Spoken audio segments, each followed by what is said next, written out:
Hello everybody, my name is Davis and welcome back to another video, and today we are here for another severe weather breakdown.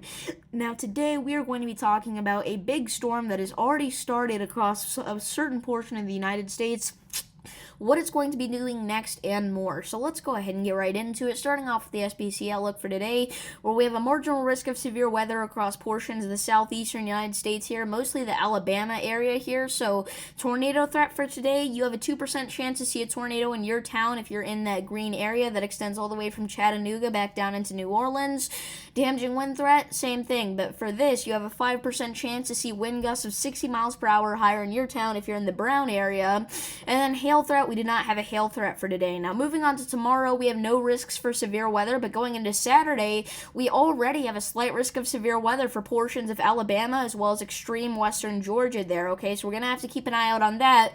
If that threat does get upgraded, I will go live on Saturday covering severe weather, okay? So let's go ahead and take a look at the NAM 3KM model here and what it's doing with these storms. So we see that this afternoon, we saw quite a few supercells popping up kind of all over the deep south, right? And right now, we're still seeing that, but we go into this evening, that activity will kind of weaken, and then we go into tonight, and I mean, we're really just looking at a few storms left in the deep south, right? But we're going to watch for the storm in the Gulf of Mexico here to kind of recycle and come back onto land tomorrow, bringing potentially some thunderstorms with gusty winds and small hail. And then we get into Saturday, and that's whenever the real threat begins, okay? Because on Saturday, we could start to see some heavy thunderstorm activity pop up in portions of northern Louisiana, and then it kind of moves in here to Mississippi, turns into another line of thunderstorms, and I think that this one could cause some serious problems. I don't think it's being given quite enough attention here on YouTube.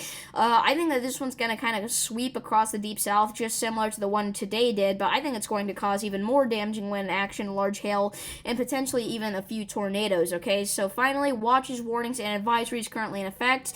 The dark gray colors are your dense fog advisories, alright, and we see that they extend all the way from Texas back into New York because there is a ton of fog over the United States right now, since a lot of areas have been seeing heavy precipitation, okay? It's kind of increased the humidity, and the dew points and all that kind of stuff just causes dense fog occasionally, right? So the greens are your flood watches, okay? Those are areas that could experience some high-end flooding here over the next few hours, so keep an eye out on that.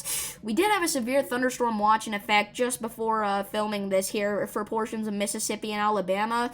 There were not any tornadoes today, I don't believe, but we did see quite a few reports of damaging wind gusts and even significant damage to a barn, okay? So we definitely saw quite a bit of action today. Purple's winter weather advisory is in effect for the Northeast. We do have a little bit of snow left over there, and you know what? I'm thinking tonight I'm going to go live covering it, okay? So join me tonight, probably around 8 p.m. Central Time, and I'll see you all in the next one. Peace.